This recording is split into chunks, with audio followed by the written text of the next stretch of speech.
back to back, like I'm on the cover of Lethal Weapon. That is one way to take it. I can do that. Oh my god! I would prefer the Drake back to back, but you know. He says that. That's the next line in the song. Are you serious? Yeah, that's the. Oh, I was blanking out. I was more just thinking about the title. God, welcome to the show, everybody. Oh boy, that's good. That's gonna go on the podcast. Yeah, this is in the podcast. All right. Welcome to the show. Welcome to the show. We're back again, like we never left. Like we never left. And we back. Oh, Purvis, how's your week? Oh, I'm chilling. Not much just going on. Lolla's coming up, so I'm excited to not be downtown and avoid that at all costs. Yeah, I would be with you, but here we go. Friends of the show. Wow, I almost said friends of the Joe. Combined his name and the word show. Friends of the show. Jeff was able to hook it up with 4-day passes. One of those. So yeah, so I will be at Lolla. Or if you're hearing this, I am at LOLLAPALOOZA right now because as you'll hear next week, the lineup is kind of mid, so I'll still be able to edit the podcast this weekend. Yep. I was literally going to say, you're going to be at Lolla for maybe 2 hours a day. Yeah. I'll be there longer Saturday. Saturday I'll be there a bit longer. And Sunday too. But like Friday I'm literally going to be there less than 2. I wonder, like, front door to front door, I wonder how long it's going to be. Like, on Friday. No, yeah, it will not take long at all for you, which is completely understandable. The lineup is fairly mid, and I would not have paid for it. Yeah, I have mixed emotions on Lollapalooza, but I am definitely gonna go see a bunch of shows for free. That sounds great. So what are your top 3? Top 3 are third is probably Don Toliver. Perfect time. Yeah, obviously the reason why we're doing this episode. Actually, it would be J. Cole because I know in my heart of hearts I know J. Cole's gonna put on a better show, and also like sure. J. Cole is just a better. So like, but I've seen J. Cole, and not only like I've seen him, but I've seen him on the same tour. So it's like. Yeah, I was gonna say we went together. Yeah, cool. Happy to be here. Love Jermaine Cole. Loved it. You know, this is the first time I've seen an artist in less than a calendar year from. So that's tight. So first is J. Cole, second is Denzel Curry, and first is Metallica. Right. Yeah, that's Metallica. And bear with me because I don't know anything. Yeah, I know. Or the genre. Have they released something recently? Not really. Okay, so it's more like they're a legacy band. Yeah, they're a legacy band. The set list is all the classics. From what I hear, they still put on. Not okay. So apparently, for a long time, they weren't doing live shows, and when they first came back, they weren't very good. But then they made a huge return post COVID, and they actually did a show in Chicago at the Metro. You had to be there, you had to get in line to buy tickets at the Metro, $25 cash. That is amazing. I love that. The line was to my door. Like, I could see it from the block. I mean, that's not surprising. Yeah. Considering who they are. Yeah. But I love that kind of concept. Yeah. So, yeah, because it was like the 30-year anniversary of like their first show at the Metro, and that's how much it was back then. And that's how you did it. You just first one there, Yeah, so, I mean, honestly, it's a pure experience. And apparently, like the quality of the shows ever since then has been sky fucking high. So I'm more than happy to see that. If they're gonna put on a great show and just play the classics, hell yeah. I was gonna say, like, by what you described so far. Obviously, I don't listen to them, but just the concept and like the connection to the fans, I love that. Yeah. I was doing some research online about the Dollar and a Dream tour that J. Cole had. Yeah. And I was not aware about this, but like basically, I think he did like 9 shows over a period of time where basically he would just tweet where he was like an hour before the show. And you literally just had to pay $1 to get in. Yeah. Like that's such a dope Yeah, concept. I So to remember hear that. like I Metallica's remember doing that. that, Yeah, that's so dope. yeah. So like, yeah, that's kind of like where they've been doing it recently, and it's especially nice for Metallica because like Metallica was like they were like not good to their fans for like a long time. Really? Yeah, so In what like way? uh so Lars Ulrich, the drummer of Metallica, and also by the way, like a famously not good drummer. Uh Okay. he Like personality or like skill wise? I mean both. Uh Oh wow. yeah, So and the he thing was is a that garbage like person and and it, not talented. and the thing about heavy metal is that heavy metal is like very technical, right? And there really aren't versions of heavy metal that aren't technical. Mhm. And the other members of Metallica are extremely good. Like Okay. are extremely talented. Like they have one of the best lead guitarists of all time in my experience, in my opinion. Their original bassist is like it's gonna be a joke, but he is the greatest white bassist of all time. Like, Okay. but like it's Put a little not. emphasis on that. I'll text it to you after. Go listen to the song Orion. It's an Okay. 8-minute bass solo, and like, Hey, I'm there for it. I do and love me some it's bass. very, it's funky. So like so Lars is like a shit person. He was very heavily involved with like taking down Napster and like peer to peer sharing and like early Oh, digital music. interesting. Have you ever heard people be like, "Oh, it hurts the artist," Yeah. which like it does to an extent, but like there are also many artists who make very compelling arguments that it helps them more than it hurts them. Yeah. I was gonna say kind of counter against that. Yeah, a lot of artists I know will say. I wish I could cite the one. I think it's like Eve 21. They talked about how the amount of money they would make at shows and merch after like the dawn of Napster was like 10 times more than what they lost on the record sales. And they did have a loss in record sales. So, Interesting. yeah, It's almost interesting. like free publicity or like Yeah, marketing. yeah. But Okay. anyway, so Metallica was probably my first favorite at band, my first favorite music anything. So this has been a long time coming. Okay, I but I've been wanting to see Metallica since before I listened to hip hop. Really, okay. And this will be the first time? first time. Or Yeah, live, I should say. first time Okay. live. Yeah, they've Okay. only been That to. is exciting. This is like the fifth time they've been to Chicago in my lifetime. What I will say, and full props to you, by all means, I love that like you finally get to see them. I'm not making that mistake again. The weekend was just in Chicago, like over what is that, Sunday or something like that? Yeah, And I am so pissed that I didn't win. No, I didn't go. Like, there's no reason for me not to go to that type of thing. And like the fact that these artists might only be in your city, like you said, 5 times, and Metallica's like a classic band. yeah, Like, there's no way I'm missing out on that opportunity again. yeah. I'm not missing the weekend next time he comes through. It's just like this has been an expensive summer for me. So like I just could not have dropped weekend tickets. Unsettled. I Yeah, looked right before. It was like 50 something dollars, and I yeah, was like, yeah. And like I'm sure it's good, but like I don't know. I'm gonna go see so many fucking concerts this summer. I just can't sit around and bemoan the ones I can't go to. It hurts too much.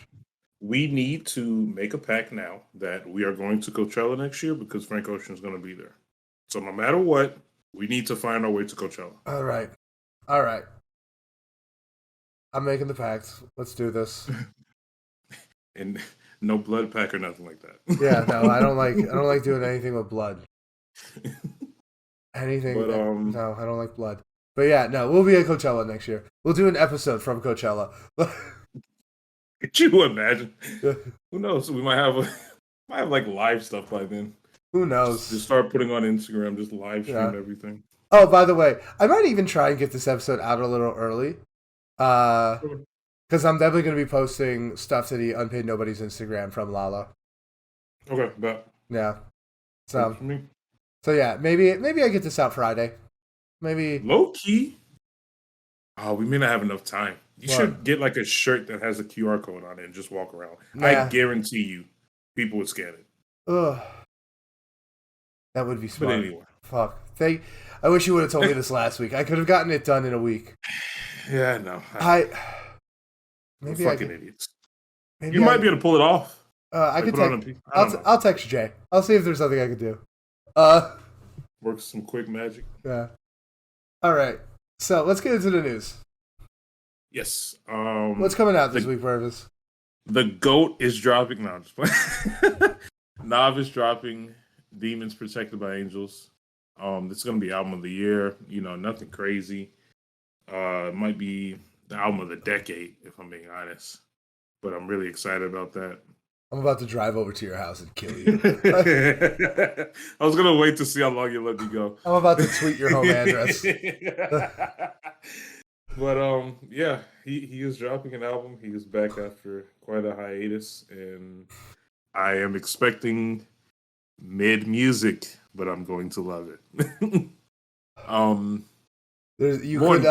There is no amount of water torture that you could do to me that would make Are you not gonna listen to this on Thursday at midnight? I just feel like I don't know. Yeah, I'm gonna get home from Metallica and I'm gonna need to you know what? To be fair, like I might have to like counterbalance the greatest concert of my life with the most mid album I've ever heard. Like just so I can get some sleep. Fair enough. Yeah, this is what I'm gonna do. This will be great. Look, whatever it takes to get you to listen to it. What if it was like melatonin for me? What if it was like, yeah, it's like a white noise machine. It's just like, bro. And if you fall in love with it and you like have it, you listen to it more than me. How great would that? Not because it's good, because it literally puts me to sleep. Like Purvis, you don't understand. I have crippling insomnia, and Nav is just so boring that he fixes it. I'm just saying, at the end of the day, the stats are going to show one thing, and I'm going to be able to flex it. All right, whatever. That's fair. That's why you don't. Importantly, that's why you don't just believe in numbers, ladies and gentlemen. Anyway, a way more important release, which is obviously might actually be the album of the year. Beyonce is dropping Renaissance. Yeah, I mean, this is. I'm gonna have to find. I know she put out "Break My Soul," which I really like. I actually, low key, my favorite pop song of the year. Really? Pop song, you know, like. Understandable. Yeah, you know, like not really exactly the lane I listen to a whole lot of, but I enjoyed it quite a bit. It's interesting how she dropped the house song right after Drake and everyone loved hers. Well, hers is good. Yeah. And then we got Wiz Khalifa. The multiverse? Well, multiverses are really everywhere, man. Like, I know. It feels like you can't go anywhere without seeing a fucking multiverse. It's the end thing. It's the end thing. I have a theory that, like,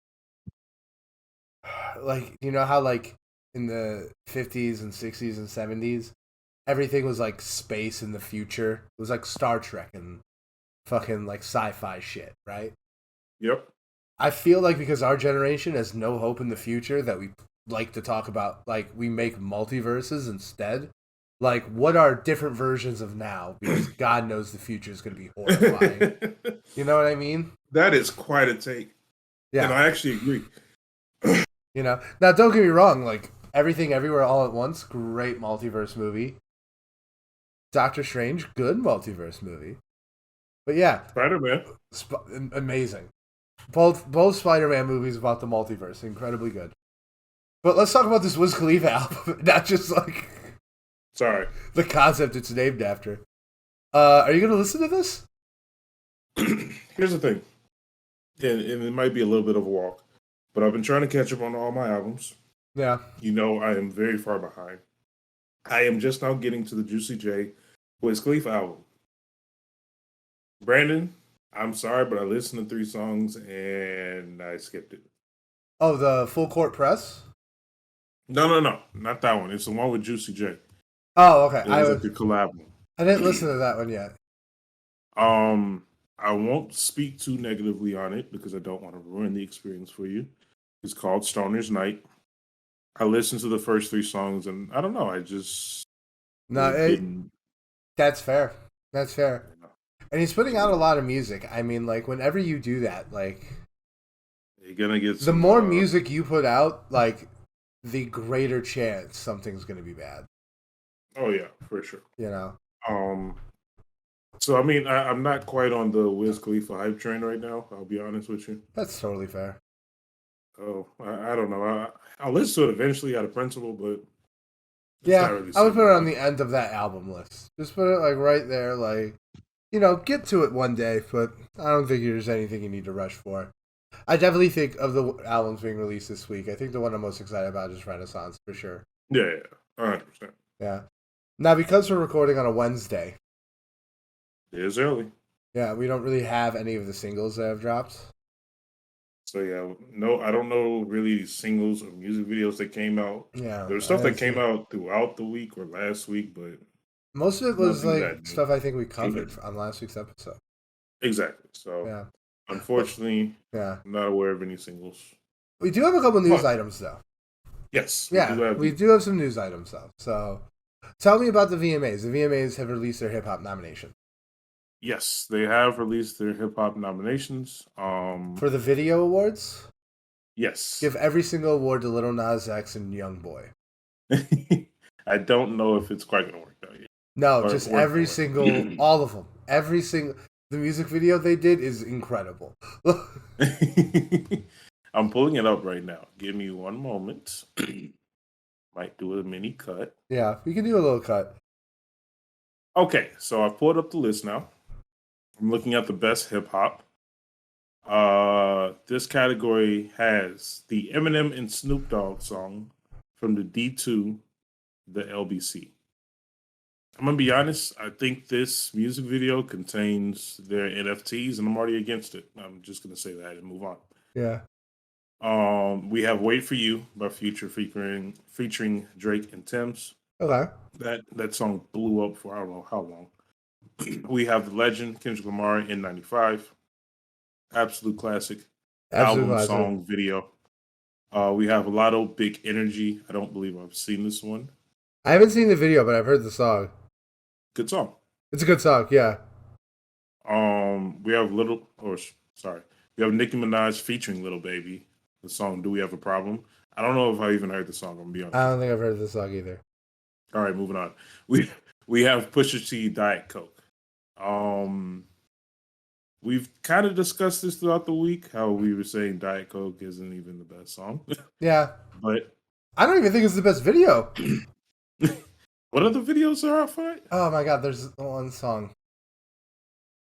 I listened to that album a lot this year. Jesus, Me too. That's why it's like a frustrating lot. me. I think Call My Brett Bluff. Bias might be good. Oh, okay. I got Yeah, Call My Bluff. Yeah, Diet Coke is not just like it's. I don't think there's a bad song in this album, but like if there's a weak song, it's that one. I'm about to say it would be one of them. Yeah. Do you have a vote? I mean, I feel like the obvious one is going to be N95 with maybe Yeah. Wait for You following up, but I don't know. No, I would definitely do N95. But like the thing is, like I even feel very bittersweet about that. Like, don't get me wrong, it's a great video, and I love the Okay. album. I love Kendrick Lamar, but like the Heart Part 5 though, like Duh. I didn't even think about that. yeah, it just like it makes me feel bad when they clearly nominated the inferior video. Like, don't get me wrong, N95 great video, definitely the best video on that list. But the Heart is so much better. it was like, something different, right? That literally was something different. That was something I've never even seen before. Yeah. I remember when it dropped and we were losing. Yeah, and I even like because to me like the mind blow. It's such a simple concept, and just like to me like just the idea of like using deep fakes like creatively. Like not to like fake news footage. You know what I mean? Like the idea that like this technology has like some creative like like validity. To me, I thought that was like very dope, and makes me very upset that it's not the one nominated. Yeah. Even though I think Well, N95 is probably a better song. I agree. I was just trying to see if like maybe they only get songs that are part of an album, but I don't think Nicki Minaj is part of an album, so there's really no excuse. Yeah. But anyway, Yeah. I obviously I think it's gonna be N95, and if it's not gonna be him, it's gonna be Drake because of marketing. Moving on. Yeah, I agree. 100%. No arguments here. Rolling Loud. A lot happened last week. We Yeah. didn't even bring it up in the news that like it was coming up. We Yeah. tweaked, but Well, just because, a like, lot. I don't think the things that happens were things we would know about in Yeah. advance. No, I meant just like we didn't talk about it coming up, but Yeah. no, the things that happened definitely made it worth notating this week. Yeah. Do you want to start off with the Kid Cudi part? Yeah. So Kid Cudi was performing at not Lolla, fucking stupid. Rolling Loud. At Rolling Loud, and people started throwing shit at him, and booing him because wasn't Kanye. And it's just like, I don't know, man. What a bigger fucking waste of your time than to fucking wait all day in a concert to be up front to boo somebody. It makes no sense, and you What ruin a it for everyone fucking now. waste of time. What a fucking stupid way to spend your day. Right? And, you know, I hope they got jumped. I'm so serious, and I know they I got shouldn't say stuff arrested. like that. Well, no, they got Perfect. arrested. Yeah, they got. Perfect. Did you not see like the photos? I saw 3 kids, but I thought it was a meme, so I wasn't sure. That's what I saw too, but I'm pretty sure that was true. Like, sheesh. Good. I mean, honestly, good. Yeah. Like, they ruined the experience for everyone. Yeah. You 'Cause, offend like, an artist that's a legend. That there's no reason to act this way. You're just a bad person. Yeah, no. And look, do you remember when Tyler the Creator brought out Drake at that Camp Flog Gnaw? Yes. And everyone thought it was going to be Frank Ocean. Yep. And it was Drake, and he got booed and he left the stage. You know, in that situation, I was kind of 50-50, right? Because on one hand, like, they're just boos, you know? You have a job to do, you should do it. But on the other hand, like, that's fucking uncalled for. Like, no, yeah, completely. You know, like, and the other thing is, you know, in the same way that, like, Drake has a job to do, like, he should do it, you're just getting in the way of someone doing their fucking job. Like, it really is no different than, like, booing the person making your fucking meal. No, like, really, it isn't. Like, the person's trying to go out there and do their fucking job, and it's the same thing. And then with Kid Cudi, they were throwing shit at him, and no one has to fucking endure that shit at their job. If someone was throwing shit at us when we were at the store, I would be like, good, you should fucking leave. Like, right. And I'm pretty sure if we did, our boss would be fine with it. Like, yeah, no, they would have been. If they were throwing shit at us, you know? And, like, yeah, I don't think that was fair to Kid Cudi. Like, even overpaid musicians should be able to work in good conditions. And it's super unfair to everyone who is there to just see Kid Cudi, because he means a lot to a lot of people. Right. And like all the people to do this too, it just does not make sense. And this is the shit I'm talking about when I'm like, this whole drama between musicians, it's a fucking cancer, and you shouldn't fucking engage with it, because this is what it leads to. Yeah. You know? And like, look, let's not pretend that this is the pressing issue of the world. But that's facts, though. Like, that's a shitty thing to happen. I feel really bad for the people who didn't get to see Cudi. I feel really bad for Cudi for being in that situation. No one should have to. Everyone lost. Yeah, everyone lost out. Everyone lost. And then those fucking dumbass kids got arrested for that. That's your plan. You're gonna spend what a waste of a fucking couple years of your life, kid. Like, yeah, it's true. It doesn't make sense at all. Now, granted, really I would not want that. In reality, I would not want that kid to go to fucking jail for it. But right. He needs to learn a lesson. It definitely feels good. I think a reality we gotta deal with is that when people do shitty thing, it just feels good to see them get some kind of repercussion. Yeah, 100%. I'm in the exact same boat. And what doesn't make sense out of all of it kind of leads up into Yeah, the this is second only crazy half part. the story. Right. I was about to say it leads into the crazy part of why he was even there was because Kanye canceled his show. Kanye still shows up with a blackface. He is Alien fully face. blacked out. Alien face. He looks like he should have been fucking flying jean jacket in Nope. Bro, it doesn't make any sense at all. Dude, It's like, insane. what was he doing there? It's it just makes me ponder because, like, I've talked about this. I don't want to just say Kanye's crazy and move on, but like, it just doesn't add up. The actions, you can't put logic behind it. How are you a lead closer on like one of the major nights? You cancel your show and you still show up. It doesn't. Nothing's adding up. I don't know. I'm just. Yeah, I mean, It was stupid. it's fucking idiotic. It's, and like, I have no idea, like, how Kanye was there. I have no idea, like, who was he with? Lil Durk. Yeah, Lil Durk. I have no idea, like, Didn't even know they worked together. yeah, no idea what was going on. Like, and here's the thing, like, it's hard to get, like, super mad at Kanye because, like, he didn't make those kids throw water bottles at Kid Cudi. Like, No, he didn't. he did not cause the conditions that allowed for this to happen. So, like, Nor did he provoke it. Like, in no way. yeah, like, he did not, like, yeah. So, like, on one hand, like, it's just so bizarre that it happened.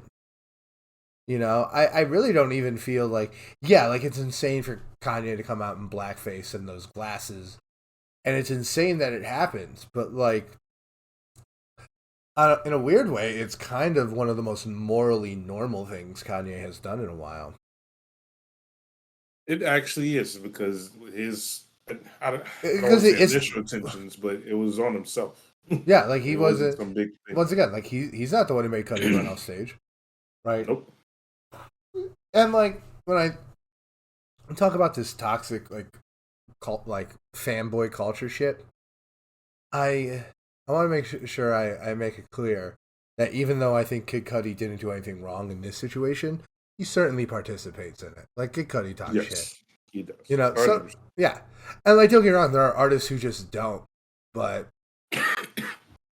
neither of these two are them. Like, this is true. All right. There is one last piece of news, and this one it's a bit of a walk, but fuck you, it's our podcast. By all means, do the honors. All right. So last week was Comic-Con, and we got treated to the first trailer for the next Black Panther movie. For those that don't know, like I have a background in filmmaking and like movie stuff. That's where a lot of like the inspiration for this podcast came from, was kind of take like some of that energy and bring it to music. And Ryan Coogler, ever since Fruitvale Station, has been like the filmmaker for me, the guy I've been following. So just the fact that this is the next of his movies has me over the top excited. But then we get this trailer. Purvis, what did I text you? Jesus Christ. Purvis, what did I text you? I'm pretty sure you told me to pull up whatever I was doing, like watch it immediately. Yeah, I was like watching immediately. You're like, I'm driving. I'm like, pull over. It was worth it. What did you think when I said that? Like, what were you like? Oh my god. Honestly, I didn't know, because I was trying to remember like the plot of how everything is going on with that section of Marvel. And so my head was like, oh, like something crazy has happened in the trailer. Like kind of hints at something that's going to happen in the movie. Yeah. But then you were like, no. The music. And I was like, okay. Yeah. So I'm listening. Jesus Christ. Yeah. The music that plays throughout is a cover of No Woman, No Cry by Thames. And they've actually released this version. Oh, I need to find this Yeah, there's actually immediately. like like it's called like Black Panther the prologue. It has like some songs that are going to be in the movie. Oh boy. Yeah. Okay. Uh, but then like the crazy part is, there's a bridge in the. Okay, so there's a bridge where it's like she's gonna be all right in the original song "No Woman No Cry," and then they Hmm. start to mix in "All Right" by Kendrick Lamar, and it's like, jeez, I've I'm like, this is the I've never been hardest, more hyped in my life. this is the hardest shit I've ever heard. Brandon, I Like, can't tell you the amount of times throughout my head. I'm pretty sure I ended up texting you. I was just like, oh, and when I wake up, everything's going insane. yeah. It's just like I remember like sitting there. I was like next to Rachel, like when I heard it, and I'm like, "We gonna be all right?" Like, because that has to be like top 10 best songs released in my lifetime. Like, Oh yeah, for sure. 100%. yeah, It's like it's the perfect chant and and like like oh and like everyone knows like what's going on around this movie. It's the bro, absolute right attitude to have. it fits everything within the culture, the message Yeah, that it's trying to give, like immediately. yeah, It's and like this is like gonna be like a staple to the black community. right, Like I think I text you like 10 times. I was like, do you know how happy I am to be black right now? yeah, and like Like honestly. the the reverence to just African culture that you could just see Mhm. dripping in like the world design, you know? It's gonna be so good. And the It's other gonna be thing that I like, and they're kind of doing it for like Marvel reasons, but from the trailer, it looks like they're really going to pull it off, is, Africa's a very coastal place with a lot of beaches and a lot of like sea life. Mhm. And, I like how they're really just like expanding like the borders of Wakanda, not just like in the city where the first movie took place, Mhm. and just like the design of the costumes, the design of the world, it's just dripping with like imagination. Like I'm one of those people who defends the movie Avatar. Oh Uh, yeah, I like Avatar. yeah, not the Last Airbender, the one with the blue No. cat. Yeah, the one with the blue cat people. Like, Yes. I, yeah, I kind of figured that's what you're yeah. going. And the reason I like Avatar is because like a lot of people see CGI as like this really cheap way to like get something done, like this real cheap and easy way to get something done. Hmm. Uh, but that's not what it has to be. And like a lot of times it is that, but that's not what it has to be. And like Avatar is like hands crafted, in a computer, sure, but like every leaf is designed, every square pixel is like made by artists in order to convey a Yeah, feeling. And like it's a even perfect though example. yeah, and it's just like this feels like it's taking it to the next level and just building this rich ancient mythic culture. And like first off, I'm just a sucker for superheroes. Like they are the thing. My first love is like comic books. Hmm. Uh and I've always loved the Black Panther character. I am very very into what it looks like they're doing with this movie. So we're definitely going to be doing an episode on this movie when it comes out. Oh, that's no question. Yeah. On the soundtrack and the movie, it might be two different episodes. Yeah. Oh, yeah. To be honest, So, but question for you. yes, Do you think they're going to bring back Michael B. Jordan? it's hard to say because they have the opportunity to kind of full shift and go in a whole different direction. But it would be nice to see him back in the movie. I think he had an amazing role. I actually was just something came up on my feed recently that was it's like a short little video about him. That there was a list of people who were actually changed from their role, and he was actually one of the people that apparently like he was so focused on this specific role in the first Black Panther, where like he had to be in the mindset of what would a villain actually act like. He like it actually affected his life, and he has to go to therapy. Yeah. So he's an amazing actor, and like to the point where like He is. Oh, he's the he's truth. literally in the movie. He's the movie Yeah, now. he's the So he'll give a great performance. Thanos is great, but to this, Killmonger might still be the best villain in the Marvel movies. Yep. Uh, And I think with the I think he's going to be in the movie, but I think it's going to be like an end tease because I don't know if you Okay, followed like the rest of the news from Comic Con, but I have not. yeah, so they're building up to this idea of Secret Wars, and Secret Wars is a line from the comic book where like basically like it's like battle royale but like Marvel universes. So like it's like 10 different versions of Captain America fighting each other, 10 different versions of Black Panther fighting each other. So I think we're going to get Shuri or some of the more traditional in like the Panther suit. Like I think that's who you see in the trailer. Okay, But I think they're going to set up for Secret Wars Killmonger from a different universe. that would be insane. And then there would be like two Black Panthers, yeah. See, this is why I need to actually just stop fighting it and just get into comics because I would have known all that, and those are very important Dude, details. I'm comics so sorry. are like it's when you get like a really really good comic book, and I say this as someone who has read 20 novels this year, right? I read a lot of novels, but like when you get a really really good comic book, it's like it's all the satisfaction of like reading a novel, but you're just looking at pictures. Like Yeah, it's a different type of consumption. The visual had such a yeah, powerful impact. yeah. I would heavily recommend. You can get them like digitally for like pretty cheap. The Miles Morales omnibus, Okay, like it collects like his origin story. You can get it for like $5 sometimes on Amazon. Fun read, definitely something I would go back and check out. but I'm gonna Yeah, have to look into it. I told you I just finished the game, so because I'm on a full trip. also with that Secret Wars.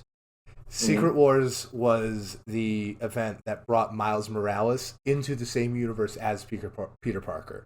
So he's 100% showing up in the next 2 3 years. Wow, Yeah. So get ready for that. wow. Okay, Yeah. wow. Sorry, I just get really excited. Yeah. Like I don't know.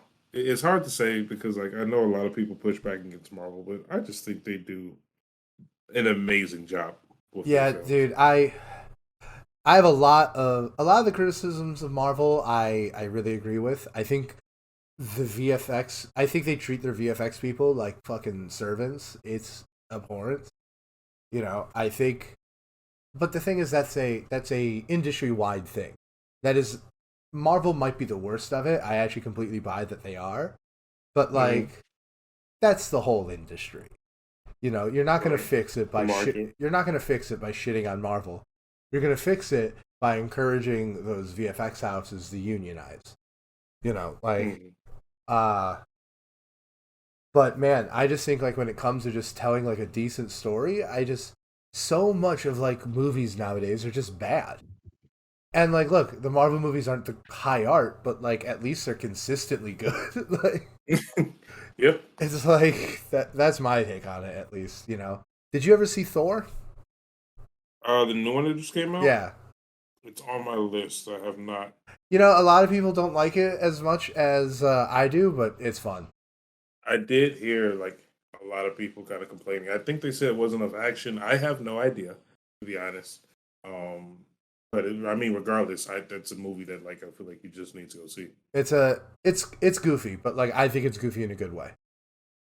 Okay. Yeah. I can do that. I mean, they've made his character goofy in other movies Yeah. anyway, so Yeah. And like look, it's not the best version of his character. I think the best Thor is still in Infinity War. And one day I want a Thor v Black Panther movie. I think that would be sick.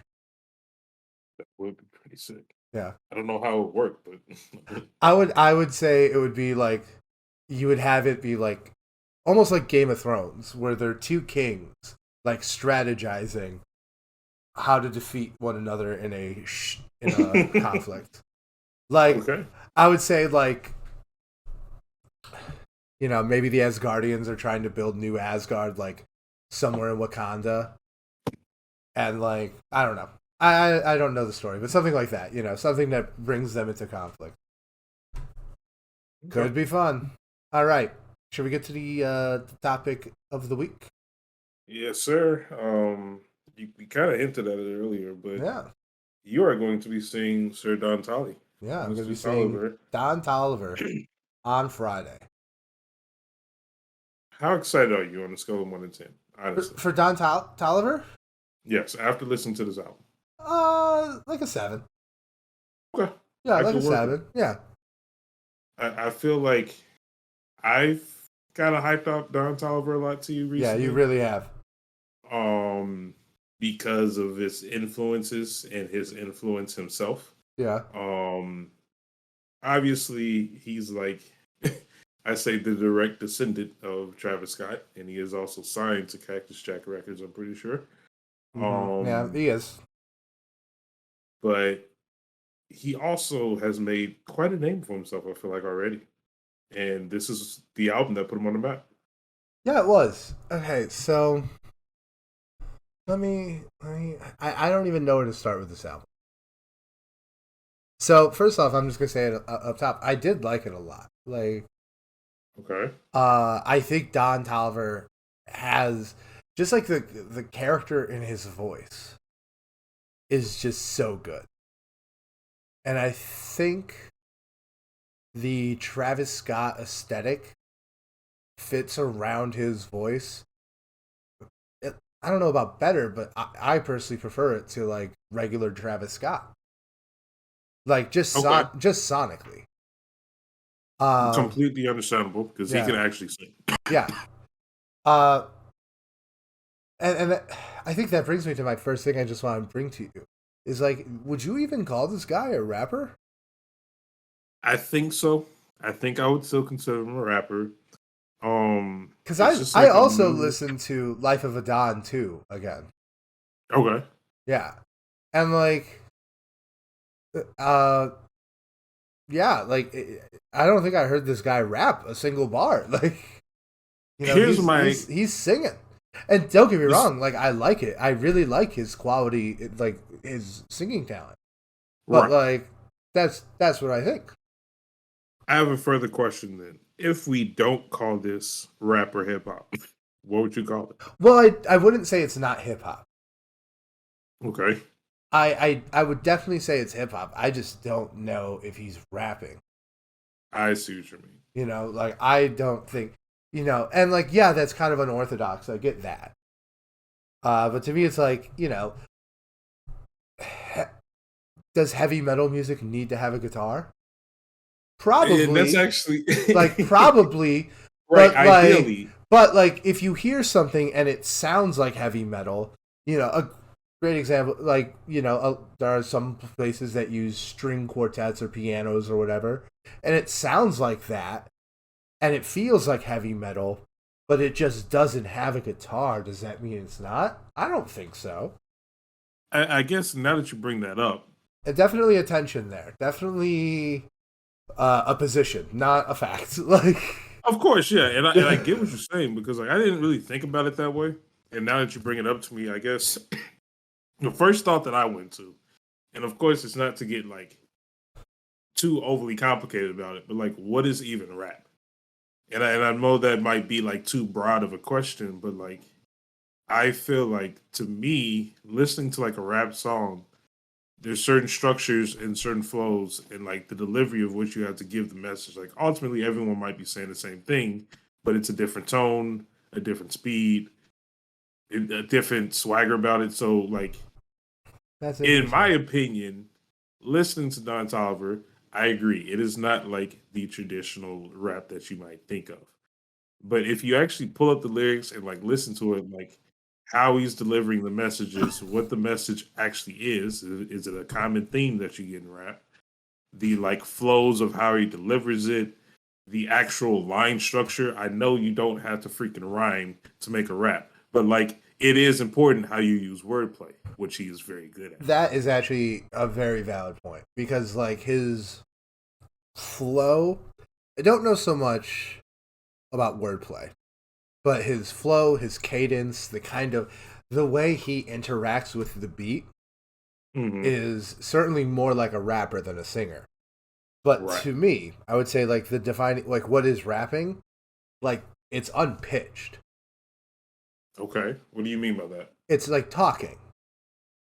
You know, like when you pitch, like you know how like there's like a like notes like an A note or a B note or a C note. Yeah, When you're yeah. singing, you're hitting one of those notes, right? But when Follow. you're rapping, it's just rhythm and lyric, and you're just talking it, right? Like go listen to like a Kendrick Lamar song or a Pusha T song. There's no real pitch on his voice. You know, it's a lot Right. harder nowadays because you have a ton, like ever since Auto 808, tune and everything. Right. 808. Yeah, because first off, you could put like Travis Scott puts auto tuned and he's On everything. rapping even when he is rapping without pitch, right? And I understand that that's prescriptive and therefore flawed. Like I get that this is not like 100%, but to me that's the difference. I mean, Uh, I do follow. I see what you mean you because it's know, more like a spoken word type of thing. yeah, like rap kind of exists in that kind of area between singing and spoken word. And to me this is just straight up singing cuz like and like it's good singing. Like I got no issue with it, you know. I'll be honest, I am sold on Don Toliver as an artist. Perfect. Okay. I I'm will happy with say that. that, and like I think like one of the questions I wanted to bring to you about this is how much of your passion for this album is driven by the quality of the album, and how much of it is driven by the potential for the artist. Um, it's tough. I want to say it's a little bit of both. I feel like in terms of the quality, like I didn't even want to bring up the question because I know it's almost like an obvious no for so many people. But like for me personally, this album I consider a classic, That's specifically for me. that's that's I don't know, man. I know, I but don't. hear me out. I before it's not like a certified classic. I'm not saying like, oh, this is like a classic, but hear me out and I'll explain. This album specifically is like how I found Don Toliver, and I specifically like connect with each and every song. I love what he did with the album as a new artist and where he had potential to go to be even better. He took the best parts of Travis Scott for me and developed his own flow where it was more rhythmic or had more rhythm to it, in my opinion, and better lyrics, slightly. Which is we've had conversations about Loki what Travis sometimes lacks. Yeah, I So definitely have like a long conversation I want to get into about lyrics and Don Toliver. right. So and we'll get to that right after this. But for me personally, and there's so many songs on here, like Cardigan and Company. Okay, Cardigan, I just love up there. After Party, I just love. But Company and specifically, it's funny because Company is like one of the least streamed songs on this album. I think it's the third least stream. Company is one of my like actual like love not love songs, but one of my special songs. Yeah, Did I tell you how I made the like the archives thing? How I had the vault that's yeah, like my overall playlist of my archives. I put Company in the archives. Like this is one of the albums that like will just or one of the songs that just randomly pops up in my head and like it's stuck yeah, and it just like defines it plays with my head. So that's why I personally would be like, for me personally, I consider this album a classic because I will go back and listen to it front to back every any point of any day, no matter what, in any mood. But I do understand why, like, it's obviously not a classic.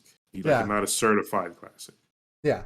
So like I think like a part of like what a classic is that like other people agree with it, you know?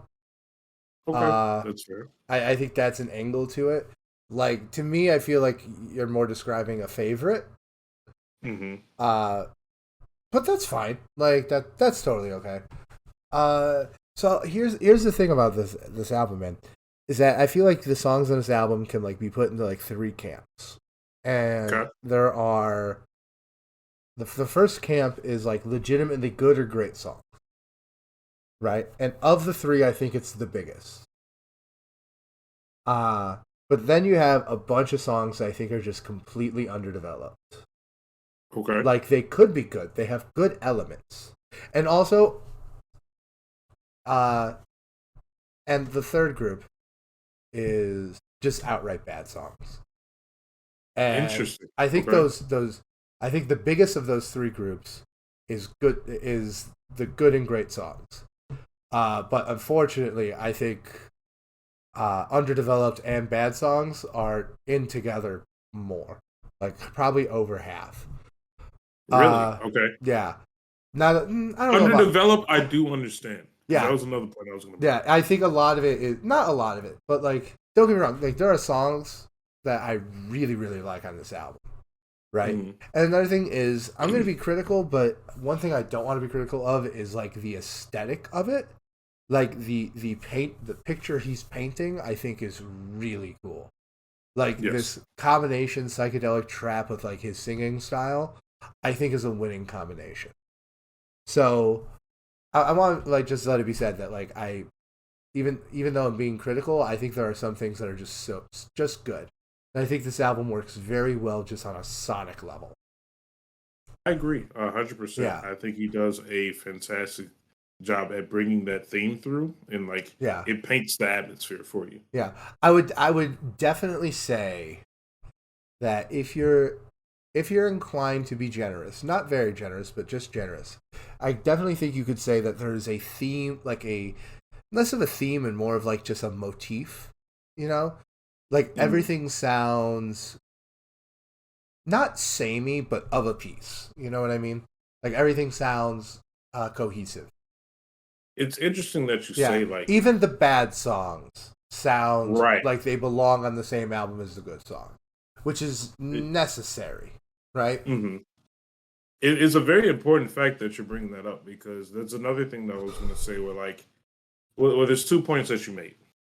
One, he has a lot of like empty noise, if that makes sense. Yeah, Like, there's a lot of parts in the songs throughout the album where it's almost too much focused on the beat. You'll have a good 30 seconds of like no lyrics, just like the song doing its thing. yeah, And in some cases, it does fit and it's good and like it's a perfect time kind of piece. yeah. Like sometimes you just need to float, like Yeah. actually. But at other times, it's like, okay, this didn't need to be in the song, and it feels undeveloped. Like there's something that should be there, like lyrics that should be there. Yeah, it definitely, and like some of it does sound like the song itself sounds samey, and Hmm. like the song Euphoria to me is probably like the best example of like this is just completely underbaked. Not bad, Yes. not bad. This is not one of the bad songs. We'll get to the ones I think are bad songs. But Okay. like Euphoria, I'm like every single time I've listened to this, I've listened to it a few times. I listened to it last night, like while I was vibing on the couch. I listened to it in the office this afternoon. I listened to it on the train home. Every single time I hear it, I have to be like, Jesus Christ, how long is this song? Because like it's just Exactly. so repetitive. It feels like it takes on forever. It is inevitably going to become a skip. Like, Yes. And I completely agree. I do understand where yeah, sometimes I'll say where it stands alone, it's like, okay, it's not too bad. But listening to this album front to back, it's a very unnecessarily long song. It's only yeah, 3 minutes, but it'll feel like it's 10. yeah. And like, look, I think they could have developed it. Yeah. And look, I think like there are other songs, and then I think there are some songs where like they kind of blur the lines. Uh, Can't Feel My Legs is probably in that one because It does. it's good. I would put it in the good song category. Like it's fun. I like it. But like it could have been better at the same time. Like Hmm. and like I know those sound like contradictory, but like that's just kind of how my takeaway from it was. This is good, but it could have been better. Now tell me, like, what are some of like your favorite tracks on the album? My personal favorite, again, and this is just because I don't know why, but Company is one of my personal favorite songs. I know it's not everybody's personal favorite, but that's mine. Cardigan is up there. I think the message behind Cardigan is one of the most substantial What in what the album. message did you get from Cardigan?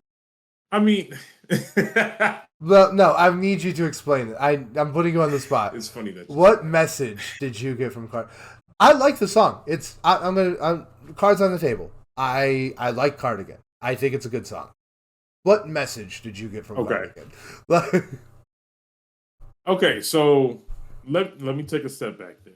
because when I say the message I got from Cardigan, it's more of, I guess I should have said the vibe, but it's more of a mindset, getting my head into a certain mindset that when I listen to Cardigan myself, like,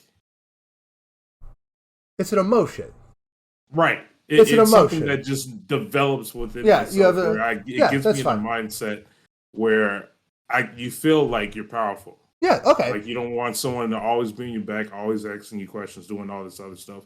Obviously, the lyrics itself I does don't think not the go that lyrics are deep. bad on a Cardigan. Yeah, it doesn't go I that don't. deep, but Yeah, it no. gives you that message. And I think this is like what I want to point out about Don Toliver because, and I think like once again because lyrics are art, like we tend to talk about them very one dimensionally. Hmm. And that's a fault of us, but that's why we keep coming back to the conversation. I think I think there are things that I just don't think he has the chops for.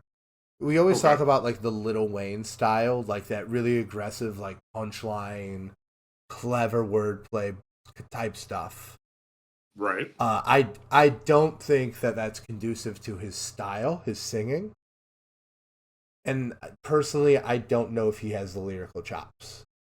Okay. Especially after listening to Life of a Don 2, where he has a lot less support.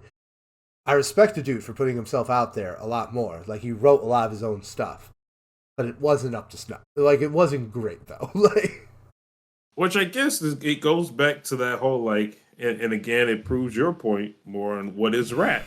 yeah, Because like low key, a part of rap, you're supposed to get that oomph. yeah, It's part of it. yeah.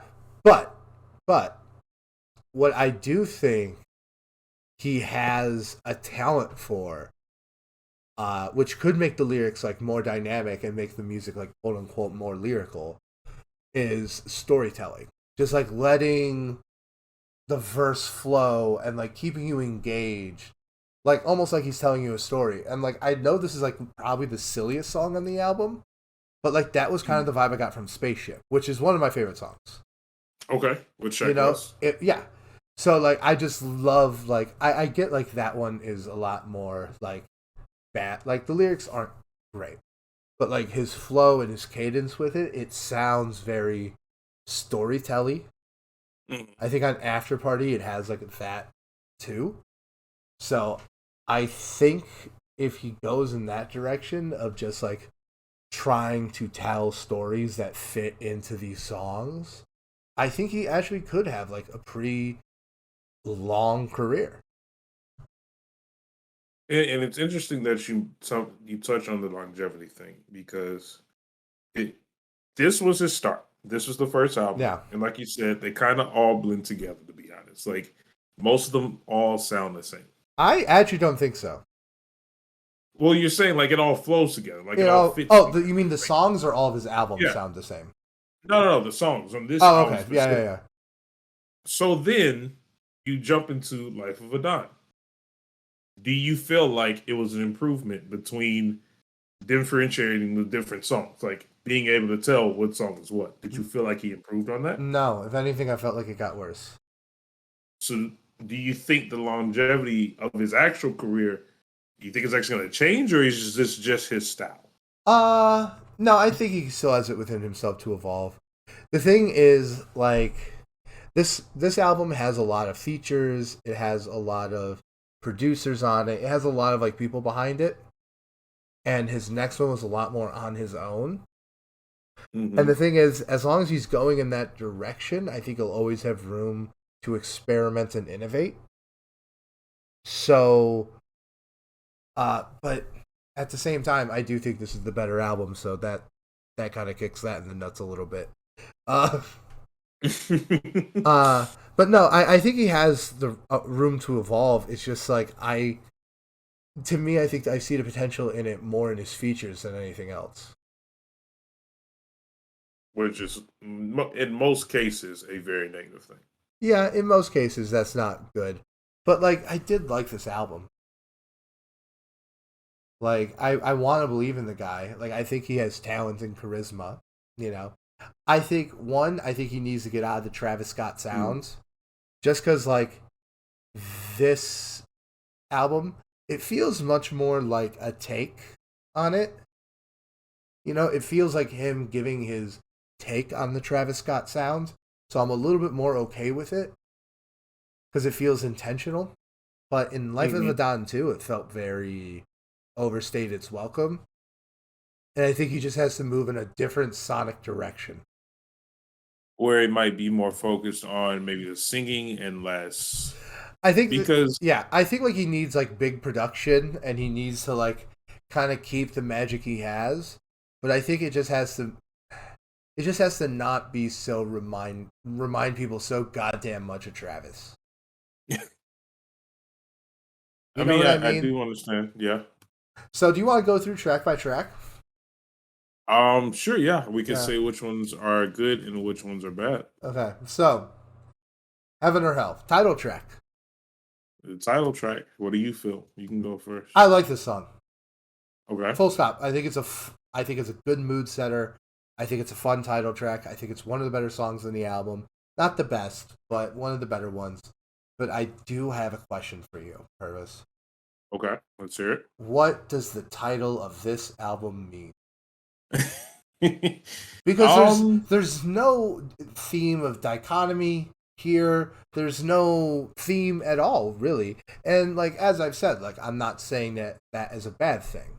I'm just saying like seems like an odd title for right. Why is it called for something that could have been called the Tolly Tape and like just as good. I'm gonna be honest. I do not know if there is a full message behind Heaven or Hell. I don't even know if he's religious. Do you think? Well, like when I was listening to Heaven or Hell, I know he references like the church in like the first 4 bars, and by the end of the 16th, he's like talking about demons, and I'm like, yeah, I know why Purvis likes this. Like, it's like I'm just being real moody about church. You're fighting your demons. Hit play. It's like, I see why he likes this. I honestly don't know if it's an involved thing within his personality or his character or his career, or he might be religious or he might be focused on fighting between angels and demons or whatever you want to say. But I will say the topics that he cover, if he is religious, I can see why he would call it Heaven or Hell, because he's just doing things that are quote unquote sinful. But I don't know if there's an actual message behind it. I'm gonna be honest. Yeah, that's just the thing. It's just like it seems like the kind of thing that you would only put on something that has like some kind of meaning, and it just seems to be completely devoid of it. But like this song is good. Like I like this song. Shall we move on to Euphoria? We already talked a bit about this one, but this is underdeveloped, kind of boring. Cardigan. Yeah, I was going to say Cardigan. I love personally. I really like Cardigan. Yeah. I like Cardigan a lot too.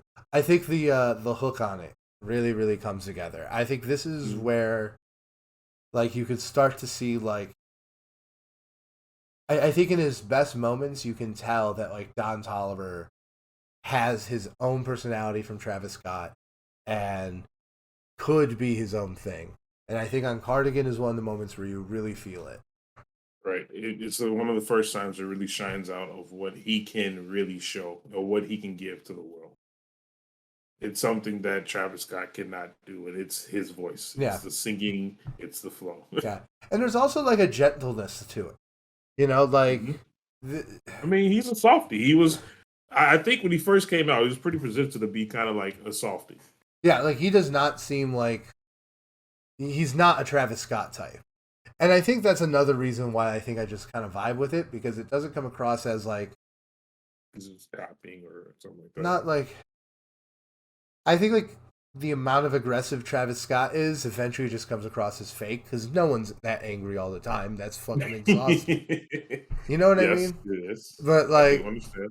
And I think that's the reason why, even though I think Travis Scott makes better music, I kind of hope Don Toliver like eclipses him, is because I feel like I just like the character that he brings to music. Not necessarily like who he is like in his heart and if he'll go to heaven or hell, name of the album. But but just like the person he portrays in the music, I think, is just a more interesting person. It's a very unique like character right now, at least how people market themselves. Because like you said, Travis Scott almost marketed himself like, oh, he's angry all the time, and then you have moments where like he's just like zoned out, where he's like random, and like Drake has his own brand now. Like, Yeah, it's basically like if Drake has to keep up with that brand, and like J. Cole is like the woke lyricist kind of now. Yeah. And so Don Toliver adds this new personality where it's very psychedelic, but very like professional about it. I don't know. It's hard to like explain it in my opinion. But like a lot of things that he's chosen to do to present himself in music videos or marketing, or even like the fact that he's dating Kelly Uchis, like that alone kind of stands for his personality and like the type of person that he is. And I think it's a very unique character to the industry that other people can't replicate. That's interesting. All right. Now let's get to my favorite song on the album. Yes. After Party. Like the party song. Yeah. I don't usually like the bangers, but I mean I like bangers, but like usually my favorite songs are the more introspective. Company. Like you would think Company would be the song I like. Right. But I love After Party. And I think like this is another one where you feel like that storyteller comes out where he's just so slick with it. You know? Yes, he is. This is like full disclosure, I don't think this album is a classic. I don't think this album is classic adjacent. I don't think this album is classic adjacent, to be honest. But undeniably a classic track or two. Yeah. And I would say After Party is a classic track for me. It's going to be something I listen to forever now. I'm shocked it's not in my top 10 or listen to it for the month. No, yeah. I'm honestly, when you say you haven't listened to the album, I'm like, okay, I can get behind that and I understand. But like, there's a couple of hits, like After Party blew up everywhere. Had Enough blew up everywhere. Like, No Idea blew up everywhere. So I was kind of surprised that like you hadn't heard some of these songs. Yeah, I mean, like, I think another thing is this album, definitely one of those albums that got fucked because of when it was released. Yes, it was 2020. Yeah, like this is an album that came out in 2020 that's lead single is a party song. So in the middle of COVID. Yikes. Yeah. We talked about that already. And also like just to put it out there, it was also released among a bunch of albums that were just kind of better than it. I see what you mean. Yeah, like 2020 was a strong year for releases. All right, let's get to Wasted. Purvis. Yes. Wasted is a bad song. Okay, let me hear it. Wow. No, I just don't think. Just nothing in particular. Like you just know, or you felt it. No, I felt it. It was just like I was listening to it, and at first, like because once again, like the aesthetic, the vibe of the whole album is all pretty good.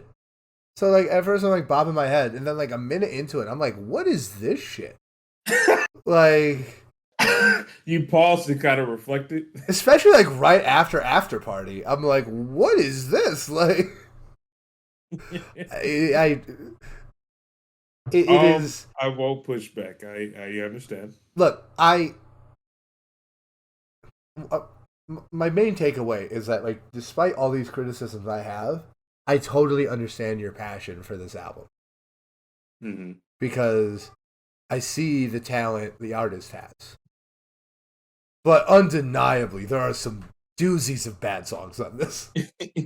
And we'll get to them. There's more. Yes, I know. And again, I will not push back on Wasted. Normally, when I get to Wasted, especially because it's after Party, like one of his best songs ever, it is kind of just like a get through it. Yeah. It's not long. The beat is good. Yeah. But that's about it. Purvis, this came out the same week as After Hours. Yeah, I know. That's why you haven't heard it. I did not expect you to listen to this when it came out. Yeah. I didn't even try to encourage you. Yeah, that was. That's why it took me 2 years. Well, I listened to this last year. I gave Don Toliver a chance after I heard Moon. I was like, you did. You actually did. I remember that. Yeah, Okay, Can't Feel My Legs. This Okay. song is good by virtue of just how over the top and silly it is. Yes, it is. And like I mean that genuinely. I think it is that in a way that is genuinely good and enjoyable and fun. Mhm. I think this is one of. It's hard to say because he has a lot of different flows, but this one is definitely one of the catchiest. It's easiest to go along with. I want to say, so you'll probably hear this like at the concert, if I'm being honest. Yeah, this is. Yeah, I was like, okay, I'm definitely gonna hear After Party, probably twice. Uh, Yes, probably more than twice. yeah, Cardigan for sure. Uh, but I hope to hear Can't Feel My Legs. That sounds like a fun one. Mhm. I mean, it's a fun song. It's just so over the top, and like the chorus It's are an just easy like "Can't feel crowd my control. legs." So That's what good. I'm saying. It's an easy crowd control. Everyone Yeah, can get in. yeah. It's fun. It's fun. But once again, like as much as I do like it, I just did get the impression I'm like I feel like you could have done more with this. Like And this is one of the songs, so it's kind of like it's a low period. You kind of like, all right, wake up, like pay I attention. wouldn't say it's a lull period. I would say it definitely is a. I think it's much better than both of the songs on the either side of it. Okay, so you don't like candy. Dude, Candy sucks. Candy is like a real bad song. I'm sorry. But If like those lyrics are gobbledygook. did you did you look at the lyrics by chance? Did I you like literally, actually? dude, I was so gobsmacked by how awful they were. I ran it back, paused my video game, and watched the lyrics on title as I listened to it. Like, is this what this person is saying right now? Yeah, I don't know. This one could have been tossed out. Like, It really could have been tossed out. as long as you agree with me on that one, I feel like we can't argue too much on this album. Yes, yes. I completely understand. He's saying the same things, which is nothing, over and over. This is a skip. Yeah, it's a very hard skip. A very hard skip. Okay, This okay. is I might go back, skip it twice, just so he knows. Like, Bruh. uh, but things pick up. We got a pretty good streak going on. Now, Yes, we take a turn. you have told me over and over again about how much you love the song Company. I absolutely adore this song. And I listened to it, and like, it's the most bizarre thing in the world. It would have been more, it would have made more sense to me, like, if it was like a bad song. But to me, it's just like, it's good. Like, it's probably like top five songs on the album for sure. But like, I just feel like it just doesn't reach that height. Like, that's just my opinion. Like, it's good. Don't get me wrong. No hate from me. I would never skip Company. This is one of the few songs that's actually better because it's simple. Yeah. And And like another I one said where, earlier, the lyrics aren't ass, halfway, right, right, like some, actually good lyrics. some halfway decent lyrics. I just feel like it could have built and peaked better. Okay, I won't counter against that because I do understand why. Because normally when I'm listening to the song, I do be like blasting, so I get when it actually does the transition and the song happens, I get the feeling. Um, but I don't know. It's one of the like I said, one of the very few songs. Typically, the empty space in this like album is typically unnecessary. And like Kid Cudi, and bear with me, I'm not gonna say anything that negative about Kid Cudi. But Kid Cudi sometimes does this thing where like the music just flows and he's just humming, like, and somehow it just works. Everyone loves Kid Cudi's humming, but I don't think Don Toliver can do that with his. It's not humming, but like his Little vocals. crooning. He exactly. I don't think he has same impact that Kid Cudi had with his humming. And so sometimes when he does that in songs, the empty space is not it. I don't know why, but in this song specifically, I love how it transitions and peaks into a newer beat, and his like impact, his just vocals and background noises actually makes it good like a song. It's just one of those that just I don't know. It's like an itch in your brain, and you just hear it, and like it satisfies it. Like you just sometimes it just happens with songs like You that. know, And this is one. I know for a fact there are songs that do that for me that don't for you. Right. Like the title track on After Hours. You basically describe the emotion I get when I listen to that song. Exactly. Uh, so I get it, and I guess now after hearing what you have to say, I do get the appeal. And like, it's a really, really great song. It's just like I don't know if it's in the top 3 tracks in the album for me. That's all. Which to be fair, like you said, there's some really, really good ones. So I understand if it's not top three. But moving on to Had Enough. How do you feel about Had Enough? Had Enough, I feel like is good, but Okay. not great. And considering how good Don has been earlier on the album, and considering the fact that this is the two Migos I like, I wanted it to be better. It's not bad, but I was disappointed. Okay. You know, Because you think it has potential to be even better. not even necessarily that. It doesn't feel underbaked the way a lot of the other songs that we talked about do. You know, it just A kind better of quality, no, kind it of. just feels more like a misfire. Okay. You know, just something that's just not better than the sum of its parts. It's not bad. You know, it's not Candy. It's not Mm. Wasted. It's not some other songs we're going to talk about. Uh, but it just feels like a misfire. You know, it just do another take, get some better verses, like everything. Start clean Not slate, not that they're rewrite bad, just everything. like they You could could have done better. they could be better. Like, come on, like and like Don's singing his heart out on this, but like the Migos, like they were good, but they could have done better. Like, They could have gave better verses, or what do you mean? Like it just didn't click, basically.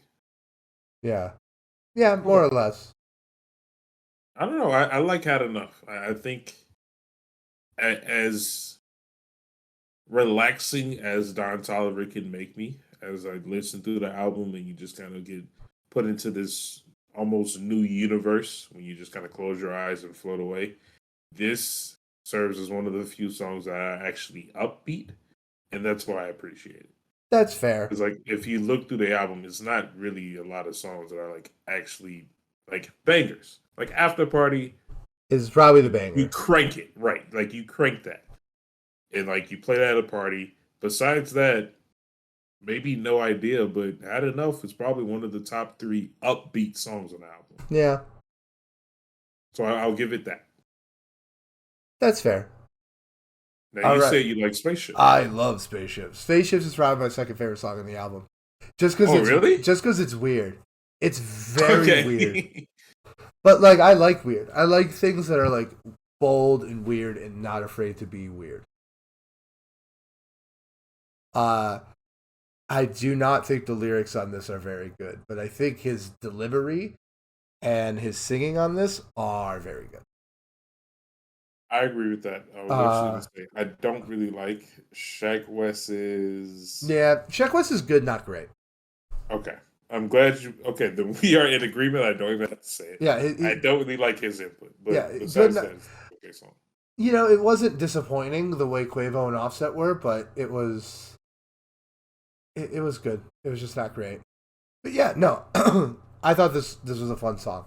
I I love him embracing his weird sounds on it, Hmm. and yeah, I and to me this is where I end the album. Really? Yeah, Okay. Go on. I mean, why don't you like No Photos? I just thought No Photos and No Idea were very boring. Interesting. Yeah, I thought both of them like the first. On multiple listens, Um, each listen, you were kind of like, eh.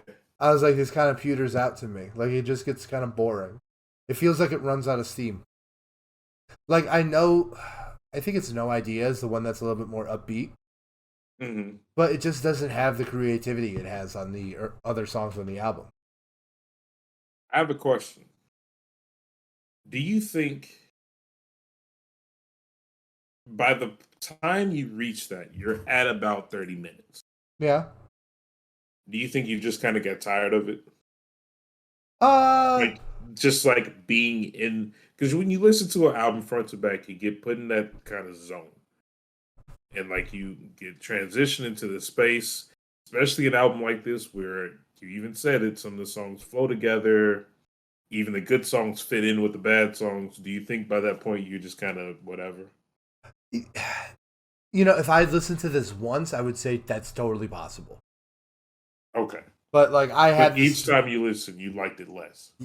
not less, but just kind of equally, kind of very uninterested. And like I don't know if they're as bad as Wasted or Candy, but to me they're just like I think No Photos is like a little bit half baked, and I think No Idea is just like not that interesting. I barely remember them. Wow. Like I remember pretty much every song in this album except for those two. I would understand no photos, but I'm gonna be honest, I'm kind of surprised no idea didn't stick with you. That's interesting. I think, and this is just my opinion, I think No Idea is one of the actual, like, more developed songs on the album. I don't think it's one of the best, Yeah. but I think it's one of the, like, at least structured, one of the better songs. You have a verse opens up with, you have a refrain, you have a chorus, a post chorus, a bridge, another chorus, post chorus, and a second verse, and then an outro. Like, actually, structurally, throughout the song, this is one of the probably the most like time he put into one of the songs. I feel like, at least structurally, like you could tell he put more, maybe not effort, but more time into it, getting all the pieces together. It's one of the more like all the sounds coming together. I feel like there's a lot going on. So I'm actually a little surprised. This is his most streamed song. Wow. So That's that's why I was wondering, because in addition to it, it is the last song on the album. Once I reach it, I'm kind of over it by that point. I'll be honest. I mean, I But feel normally, that. like listen to No Idea, I was like, okay, this is a good song by itself. I'll have to listen to it on its own then. But I don't know, just like the first few times I listened to it, I was just maybe it's totally possible I was just completely out of steam. It is a You know, heavyweight to I'm like just and like this album did kind of give me whiplash. Okay. Just What do because you like mean? just going from songs that were like real good and fun to songs that were Not. not. And like look, as I said, like I am a fan of this guy. I think this guy has potential. I'm excited to see what he does in the future. I've definitely he's got two albums out of me for sure. Two albums I will for sure listen to day it comes out. But But I like that. just at the same time, just not everything. They can't all be zingers. Right. Uh, so, question for you: where do you think he should go in the future? As we wrap up the conversation about this album, like I think we can agree that like this guy has to be thinking about where he's going next because he's only getting bigger. He is only getting bigger. I think at this point, it's weird to say this, but I don't know if I like Life of a Don more, but I feel like Life of a Don is a more him project. I feel like this is actually leaning more towards what he would come up with by himself without any influences. Um, and I'm afraid to see where that's going. I don't know if he's going to tap out and like kind of hit his peak, because I don't know if I like his personal album more.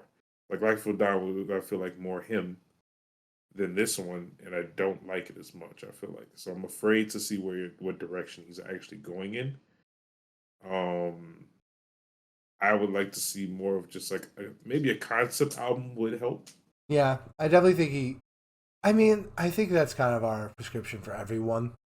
Right, that is true. We kind of just be like, have you tried a concept album? Like, what's that? you're the biggest star in the world, but people don't take you seriously in the genre that you hold it down for.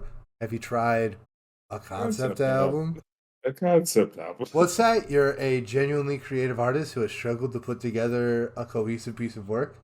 Have you tried a concept album? Like honestly, Yeah, but we might actually get to discover who he is. I yeah. feel like we don't really know him yet. I mean, I kind of just want to see him break out and work with different producers. I want to see him kind of get different sounds and I want him to experiment a little bit and try to come up with something that sounds more his own. Okay, I I think saw a that's what I lot of want. Mike Dean everywhere in terms of producer list. Yeah, yeah, he does a lot of stuff with Mike Dean. Obviously, he has a Very huge one sound. Travis Scott influence. I think more than anything else, that's just what I want. I want to see him work with different producers. You know, I'd kind of like to see him maybe do some more. I as this leaves my mouth, it's turning to ash. Uh, but I do think he would sound good on maybe some more poppy production. Something that's a little bit more synthy. Okay. I don't know if I I necessarily would have want. to hear it. As I say it, I don't necessarily Right. want him to go in that direction. But low key, I think he would sound good on it. Maybe I don't know if he does go in that direction towards that genre. I would like to see him featured in a couple things first Yeah, because I think he could be successful. But I'm very cautious. I won't even say I'm a little cautious. I'm very cautious in terms of what it could do to his career. Because him having that very unique style of rap is, yeah, I don't know if it'll fit within pop, and I feel like pop will ruin that. I when feel I like that's say a very crucial part of his character. when I say pop, I mean the same way that Starboy is pop. Okay, okay, I was distinctly thinking of someone like a Daft Punk, like a Kavinsky.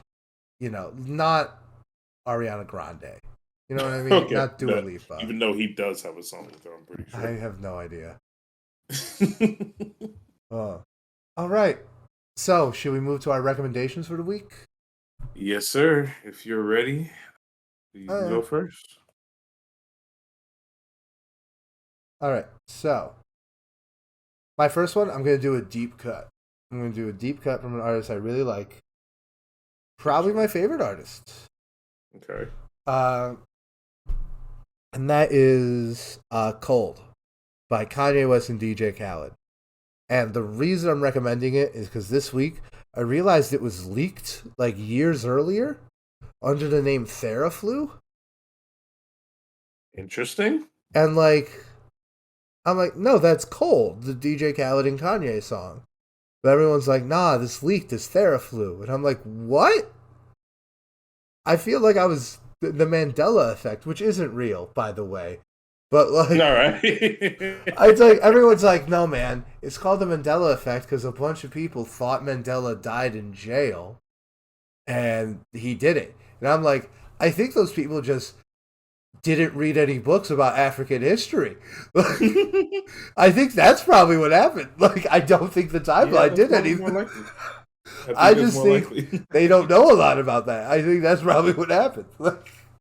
It was leaked as Theraflu. Okay, I'm gonna have to do some research. I don't know if I Yeah. know So this. I thought that was interesting. Okay, bet Yeah. I'm gonna have to look into it. My first song is not a hip hop song. I don't know if you know who this is, but it's a song called "All the Time" by Bahamas. Have you by No. chance heard of this? Okay, it's a No. very it's a very relaxing song. It's an uplifting song. It is not hip hop, so let me just get that straight out the bat.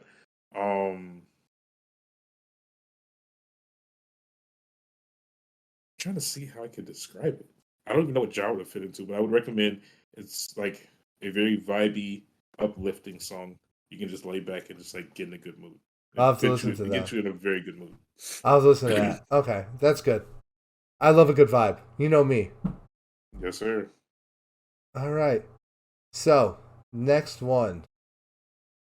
I'm gonna do a throwback, and I'm going back to this well because it's an old school album. It's also not hip hop; it's R&B. But I've been listening to Okay. it all year, and I have recommended a song off this album, but like I haven't stopped listening to it, so I thought I'd recommend another one. Uh, so I want to recommend "Jones in My Bones" by D'Angelo. Okay. The group, I don't think it has any lyrics. It has like one lyric, and the entire song is just him saying it. But Really? like, yeah, but like the guitar, the drums, the singing, the production, the way it's all put together, tippity top tier. Okay. One of the greatest bass lines I've ever heard. Okay. I will be saving this. Yeah. And that album, Brown Sugar, is just Jesus Christ. So good. How have I missed this completely? Is this relatively newer or is this older? Oh, this is extremely old. Never mind. Yeah. Ugh. But yeah, that's gonna be my next one. Okay, but um, sorry, I'm doing research on it right now. I'm trying to see if I know who he is because I know you've recommended him before. Anyway, He sorry. was like he was like huge in the '90s. I'm just now noticing. I don't know if I'm drawing a blank. Like I just don't know if I can't recall. But I will be doing some research. Sorry. My second song is by Rihanna called "Goodnight Gotham" on the NT album. It is absolutely phenomenal. That whole album is great. Hmm. Say that one more time. My second song would actually be "Goodnight Gotham" by Rihanna. Oh, from Auntie. Yeah, it's very, very good. Auntie's a It's good one of the album. low key songs, but man, it's good. It's a minute of just bangers. Yeah. All right, so I'm gonna go last one. I'm gonna go the relevant song, and Okay. this song is number two on my most listened to of the year.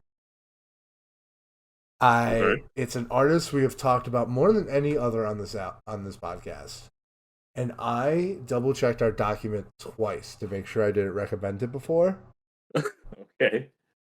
And I'm like, wait, have I not told people to go listen to the song? It's "These Walls" by Kendrick Lamar.